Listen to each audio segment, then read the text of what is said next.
அன்பானவர்களுக்கு வணக்கம். நம்ம ஒன்றா இருக்க கற்றுக்கணும் சீரியலில் முருகனும் இந்திராவும் எந்த அளவுக்கு நெருக்கமாகறாங்களோ அந்த அளவுக்கு இந்திரா சண்முகத்து மேலே ரொம்ப கோபமாக இருக்காங்க. சண்முகத்தை இந்திரா கையை நீட்டி அடிச்சிடுறாங்க.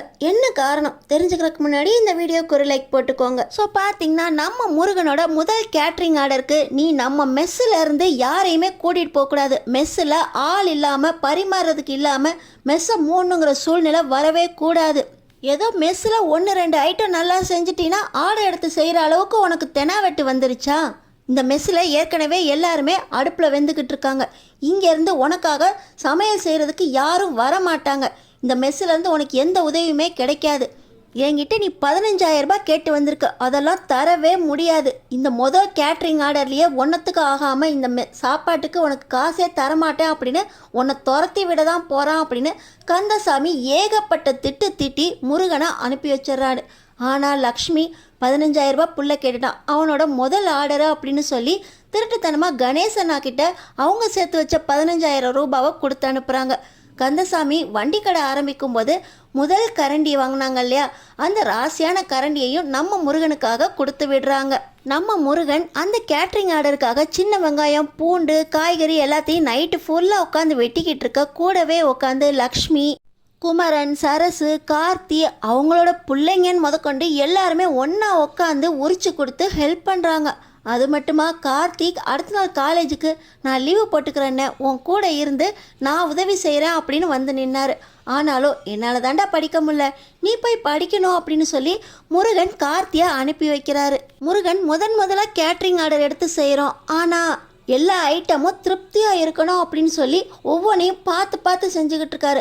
அவியல் செய்யும்போது அம்மாவோட கைப்பக்குவம் வரலையே, எல்லாருக்கும் கைப்பக்குவத்தோடு சமையல் செஞ்சு கொடுக்கணும் அப்படின்னு சொல்லி அம்மா ஃபோன் பண்ணுறப்போ அந்த அவியல் என்ன செய்யணும், எப்படி செய்யணும் அப்படின்னு ஒவ்வொன்றையும் பார்த்து கேட்டு தெரிஞ்சுக்கிட்டு அதுக்கப்புறம் அந்த பக்குவம் வந்ததுக்கப்புறம் தான் அவருக்கு திருப்தியே ஆகுது.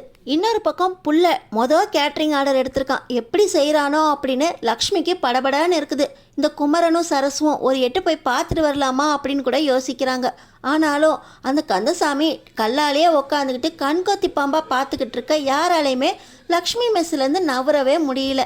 இப்போ தான் பார்த்தீங்கன்னா முருகனுக்கு ஒரு திருப்தியே இருக்குது. எல்லா சாப்பாடையும் சந்தோஷமாக திருப்தியாக செஞ்சு முடிச்சாச்சு, பரிமாறிட்டோம்னா இந்த கேட்ரிங்கை நல்லபடியாக முடிச்சிட்டோங்கிற திருப்தி இருக்கும் அப்படின்னு அவர் சந்தோஷப்பட்டுக்கிட்டு இருக்கும்போது அந்த முதலாளி வராரு.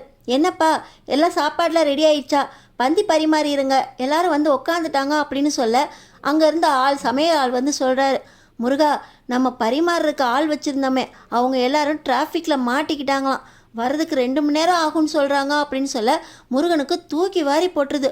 ஐயோ என்னென்ன சொல்கிறீங்க, இப்போ நான் பரிமாறதுக்கு திடீர்னு ஆளுங்களுக்கு எங்கே போவேன், ஏற்கனவே காசு இல்லாமல் நான் அம்மா கிட்டேருந்து கடன் வாங்கிட்டு வந்திருக்கேன், இந்த வேலையை மட்டும் முழுசாக முடிக்கல அப்பா கிட்ட நல்ல பேர் வாங்கவே முடியாது, இதுக்கு மேலே அவர் என்னை நம்பவே மாட்டாரே அப்படின்னு முருகனுக்கு ஒரே படபடப்பாக இருக்குது.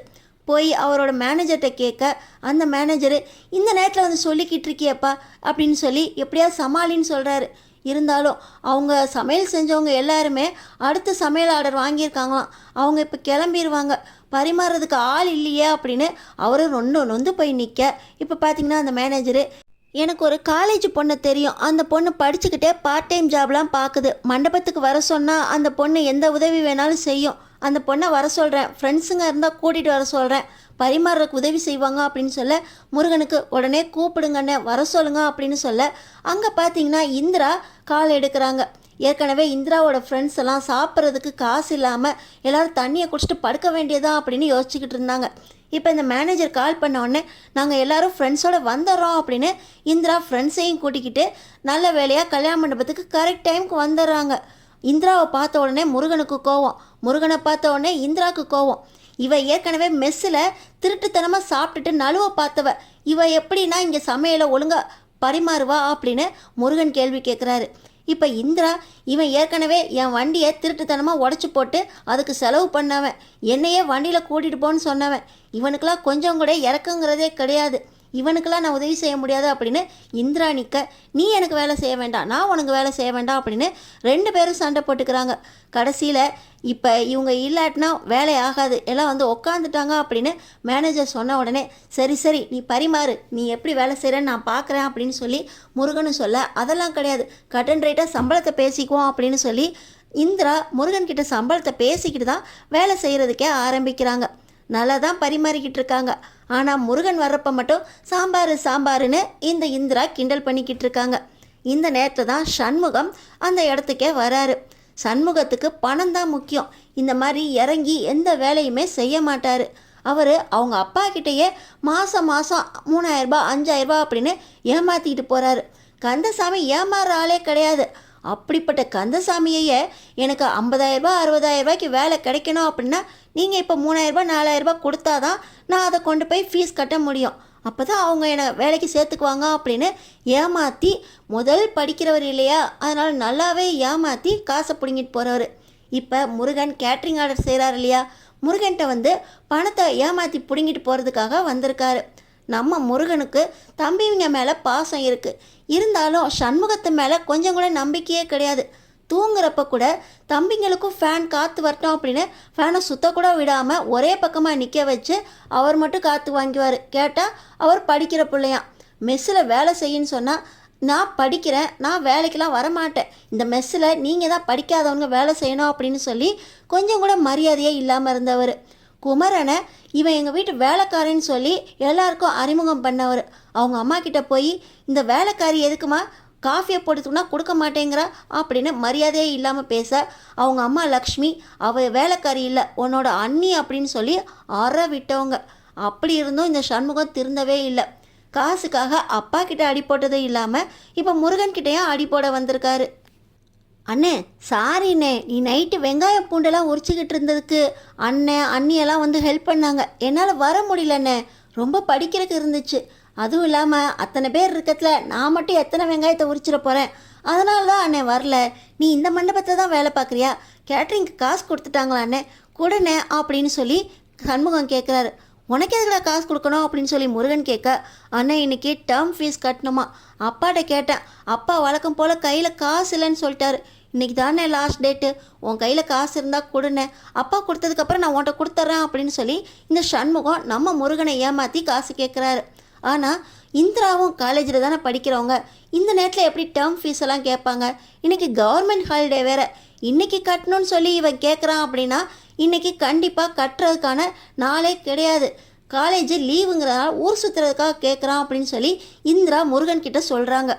இதை பற்றிலாம் உனக்கு தெரியுமா அப்படின்னு முருகன் இந்திரா கிட்ட கேட்க, நானும் படிக்கிற பொண்ணு தானே, இன்றைக்கி காலேஜ் லீவு, அதனால தான் உனக்கு வேலை செய்கிறதுக்காக வந்திருக்கேன், இவன் காலேஜுக்கு போகிறேன்னு சொல்கிறதெல்லாம் பொய், கவர்மெண்ட் ஹாலிடே அன்னைக்கு காலேஜ் கிடையாது அப்படின்னு சொல்லி இந்திரா நம்ம முருகனுக்கு புரிய வைக்க, நல்ல நேரத்தில் சொன்னேன், இவன் இப்படி தான் ஏமாற்றி அப்பா கிட்டேயும் காசு வாங்கிட்டு போகிறான், தர முடியாதுரா அப்படின்னு சொல்லி முருகன் சொல்ல, ஏய் நீ யாருன்னு தெரியல, இங்கே எச்சையில் எடுக்க வந்திருக்க, என்னை பற்றி உனக்கு என்ன தெரியும், நான் இன்ஜினியரிங் படிக்கிறேன், எனக்கு காசு இல்லைன்னு சொல்கிறதுக்கு எங்கள் அண்ணனுக்கு சொல்லி கொடுத்துக்கிட்டு இருக்கியா, நீ எங்கள் அண்ணனை நீ காதலிக்கிறியா, அவனை நீ கல்யாணம் பண்ணிக்க போறியா அப்படின்னு ரொம்பவே தப்பாக பேச இந்திராவுக்கு கோபம் வந்துடுது.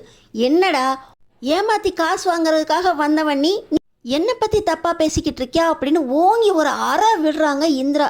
என்னை பற்றி பேசுகிறக்கு உனக்கு எந்த தகுதியுமே கிடையாது, ஏமாத்துக்காரன் தானே நீ, உங்கள் அண்ணங்கிட்ட காசு வாங்குறதுனா வாங்கிட்டு போ, அதுக்காக ஏமாற்றி வாங்கிட்டு போனீன்னா நான் சம்மதிக்க மாட்டேன், ஒருத்தரை ஏமாத்துறது என் கண்ணு முன்னாடியே நடந்துச்சுன்னா நடக்க விட மாட்டேன் அப்படின்னு சொல்லி இந்திரா நம்ம முருகனுக்காக பேச, நம்ம முருகனுக்கு இந்திரா மேலே ஒரு பெரிய மரியாதையே வருது. இந்த பொண்ணு தானே படித்து செலவு பண்ணிக்குது, குடும்பத்தையும் பார்த்துக்குது, பார்ட் டைம் ஜாப் வேற பார்க்குது, இதில் தம்பி ஏமாத்துறத கரெக்டாக கண்டுபிடிச்சு சொல்லுது, தம்பியவே கண்டிக்குது. இந்த பொண்ணு உண்மையிலே ரொம்ப நல்ல பொண்ணு, அராஜகம் பிடிச்ச பொண்ணுன்னு நம்ம தான் தப்பாக நினச்சிட்டோம் அப்படின்னு முருகனுக்கு இந்திரா மேலே நல்ல அபிப்பிராயம் வருது. ஆனால் சண்முகத்துக்கு இந்திரா மேலே பயங்கர கோவம், என்னையே கை நீட்டி அடிச்சிட்டல, உன்னை நான் பார்த்துக்கிறேன்டே அப்படின்னு இந்திராவை காலேஜில் வச்சு அசிங்கப்படுத்துறதுக்காக இந்த சண்முகம் ஃப்ரெண்ட்ஸையெல்லாம் கூட்டிகிட்டு இந்திராவோட காலேஜுக்கே போகிறாரு. நம்ம இந்திரா இந்த சண்முகத்தை எப்படி சமாளிக்க போகிறாங்க, நம்ம இந்திரா இந்த சண்முகத்துக்கு சரியான பாடம் கற்றுக் கொடுக்கணும்னு நினைக்கிறவங்க நம்ம சேனலுக்கு சப்ஸ்கிரைப் பண்ணி அடுத்தடுத்து என்ன நடக்க போகுதுன்னு பாருங்கள்.